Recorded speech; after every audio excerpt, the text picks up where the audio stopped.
What's up, guys? Dave Van Auken here, Fight Bananas, the Dave Van Auken Show. The red light is on, and I am pumped right now. We're about to talk with the undefeated Bare Knuckle FC heavyweight, walking away, throwing, knocking out spit out of people's mouth. The knockout has went viral. This man's everywhere. I'm talking about the one, the only, the Talent Alan Belcher. What's up, my guy? Hey, what's up, man? Thanks for that intro. Absolutely, brother. That knockout's everywhere. I'm telling you, social media, every MMA site, Bare Knuckle FC site, every social media. That shit's crazy. It's blowing up, man. It really feels good. It feels good, man. Haven't been in that type of spotlight in a while. Probably, I don't know if ever. Really, man. There's a lot of momentum behind it. So, yeah, just staying focused. Okay. Not letting it go to my head or anything like that. Staying focused because there's a lot of work to be done the next couple of years. True. I know. It feels like it's just the beginning of this amazing journey, the redemption tour. All right, so let's kind of get on that. Before we'll get into Frank Tate, we'll get into Arnold Adams, we'll get into the knockout and everything that's going on. But I want to hear about, Alan, your story, this redemption story, this journey. I want to really shine light to this journey. 6 years, 8 years, 10 years, walked away, the injury, all this aside, it's just been this amazing redemption tour. Wrap a bow on it. Give me 2 minutes, 4 minutes, a synopsis on this amazing journey that you have been on.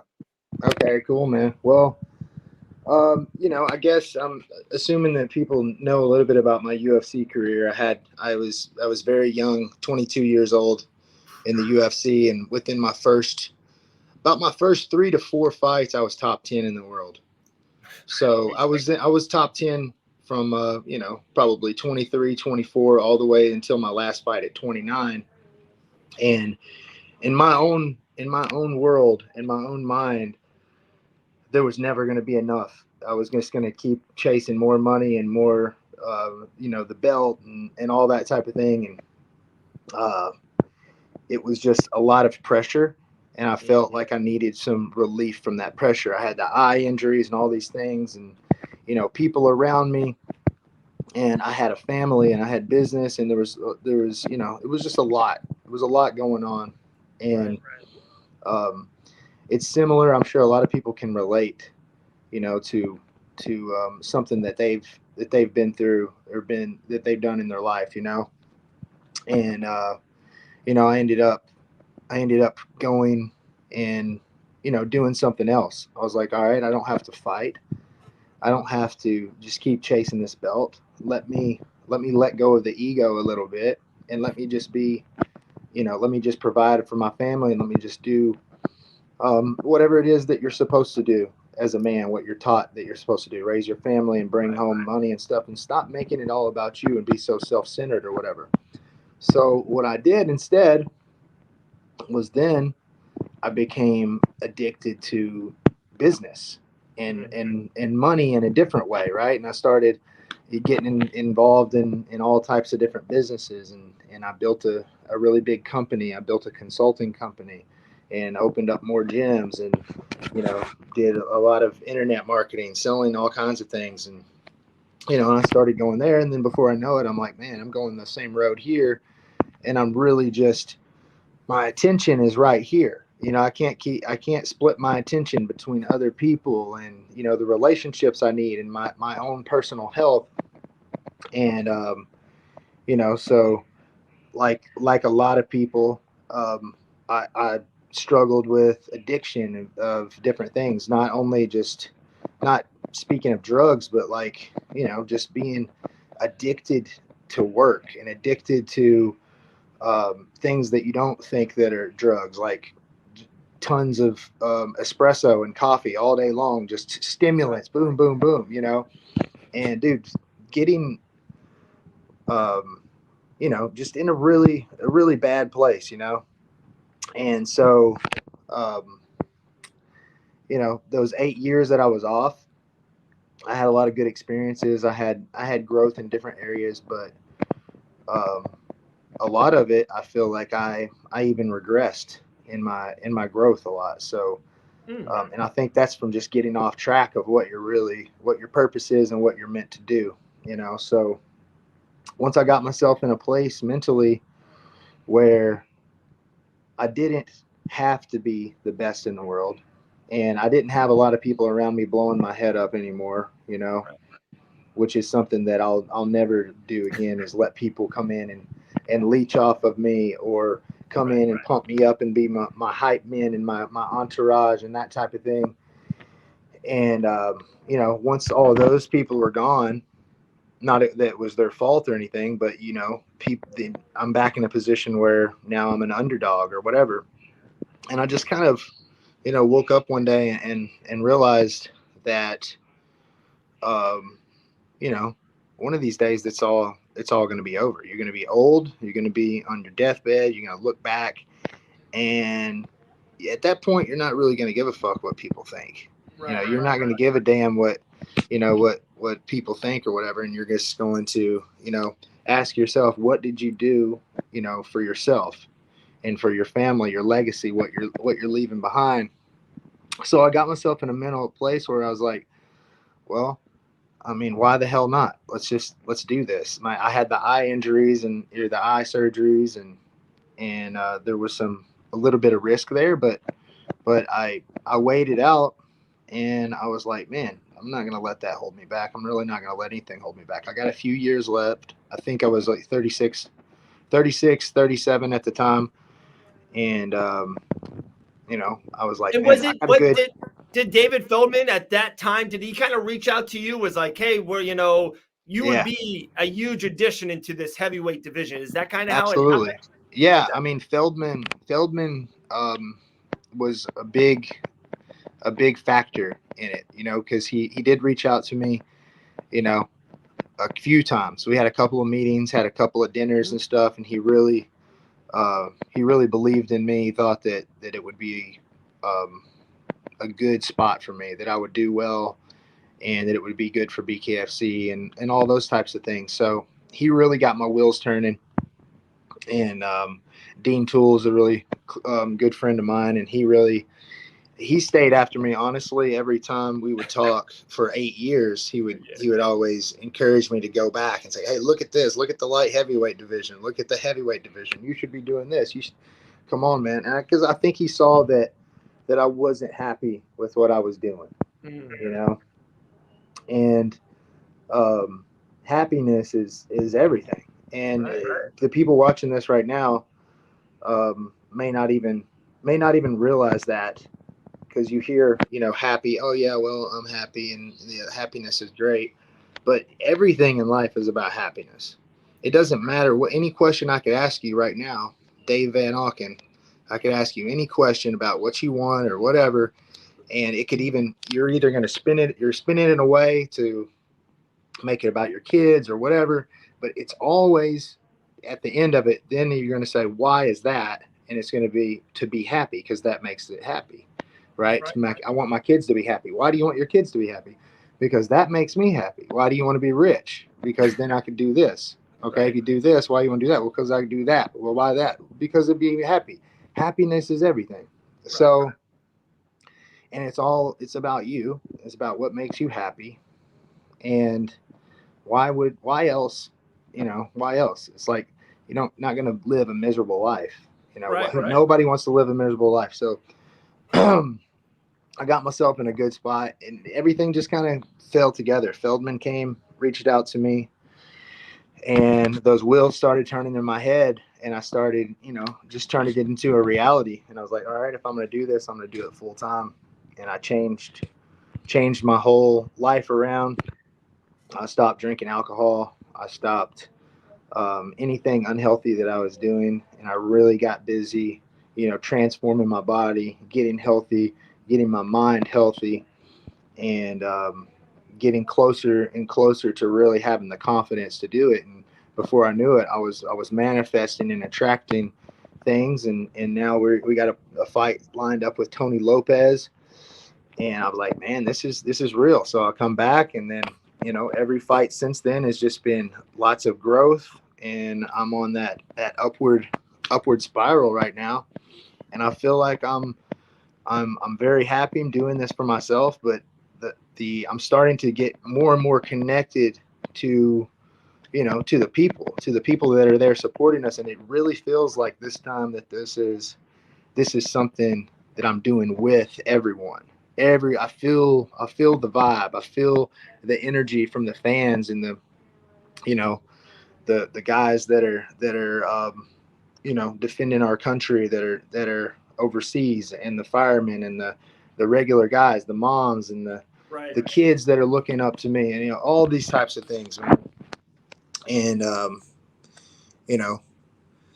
I feel like it's just my duty. It's my duty at this point is to keep going and show people that you can manifest anything that you want in your life. You gotta find your own thing. It's not going to be, a UFC fighter for everyone or bare knuckle boxing.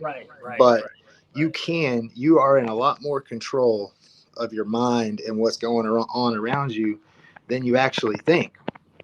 And if I can help shine that light on someone just a little bit and let that light bulb go off, then it could really mean the difference in being miserable for the rest of your life or happy. So I feel like that's my job.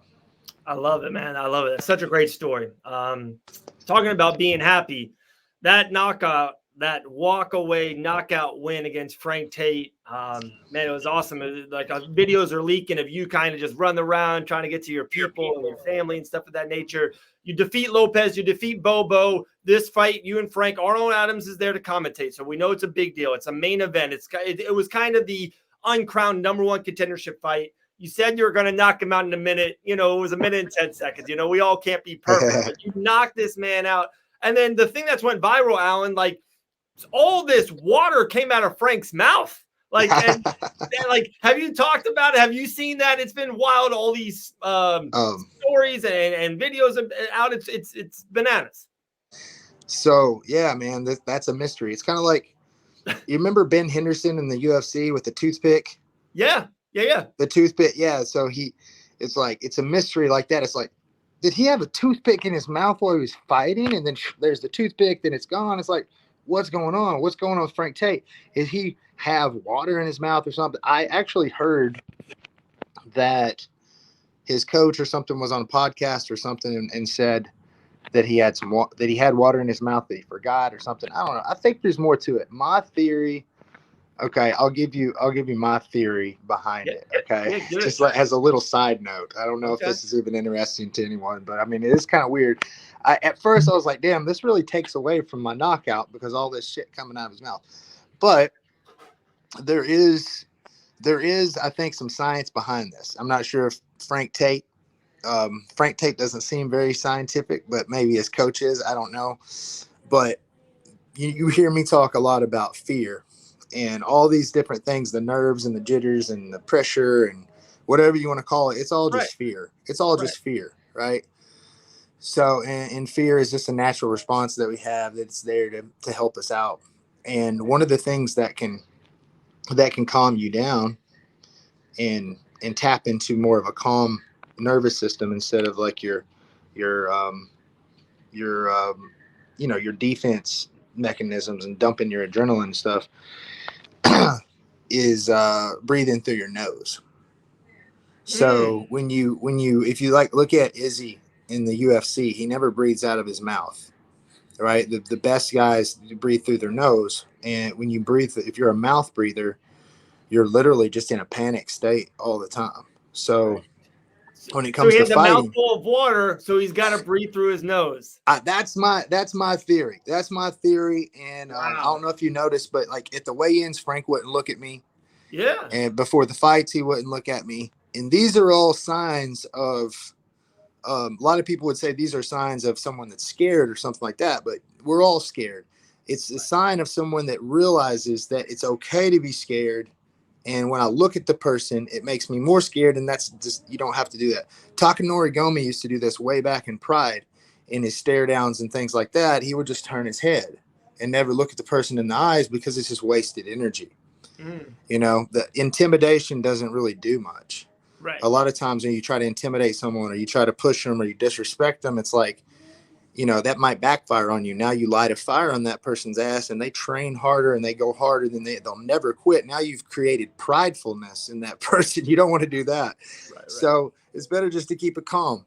Yeah. So I think that maybe that's my theory, is that he was trying to stay calm and breathe through his nose. Wow. But it may be as simple as Frank Tate forgot to swallow his water in the corner. I don't know. I love it. I love it. I love it. We'll ride with that.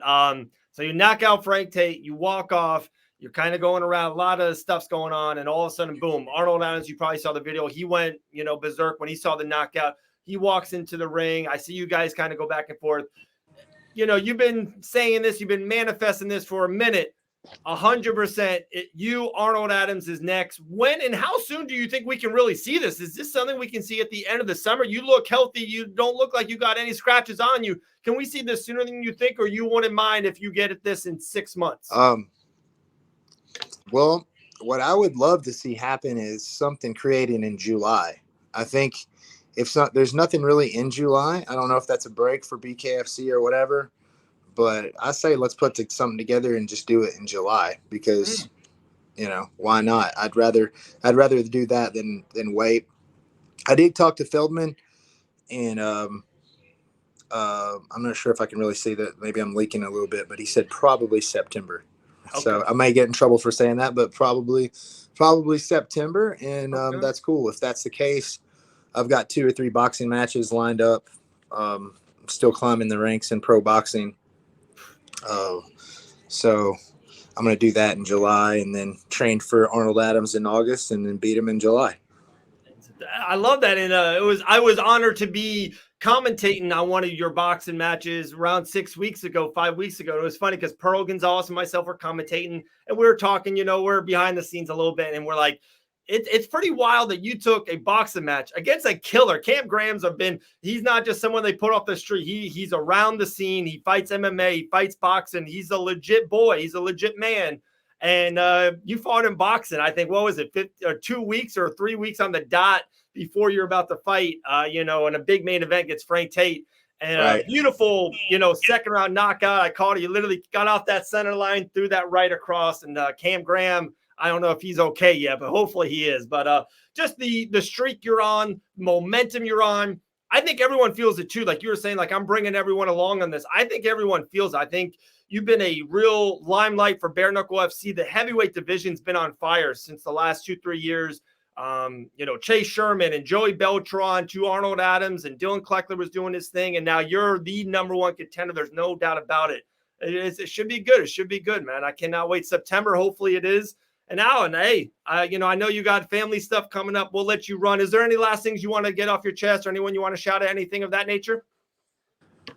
Man, I just want to say that, if someone has been following me for a while, I appreciate it. I definitely feel it. All the messages that I got, and I go through the comments, I go through, my messages and whatnot, and those things really do mean a lot. They mean more to me than ever before. And if you're just now, finding out who Alan Belcher is, I promise you, if you follow me through this, that it's going to be a fun experience. And I'm never going to let my fans down. When it does come to the day finally, whenever it's all done or I lose or whatever, then and I'm going to it's all part of it. So from here on out, man, it's all about the connection with the fans and my people, and taking along on this journey and just seeing how far we can go and see if we really are manifesting this life. Because right now it seems like I got my mind set on my goal, and I'm just making it happen. It is. It's been an unbelievable run. The Bare Knuckle FC run. Tony Lopez, Bobo O'Bannon, Frank Tate. Looks like Arnold Adams is next. We might see that hopefully in September. Alan, man, just be healthy. Have a great summer. Have a great time with the family and all. And we'll talk to you soon, man. We are big fans of you. Fight Bananas has got your back, and we can't wait to see you back in there, brother. All right, Dave. I appreciate you, man. Thank you. All right, brother. Be good. All right, later.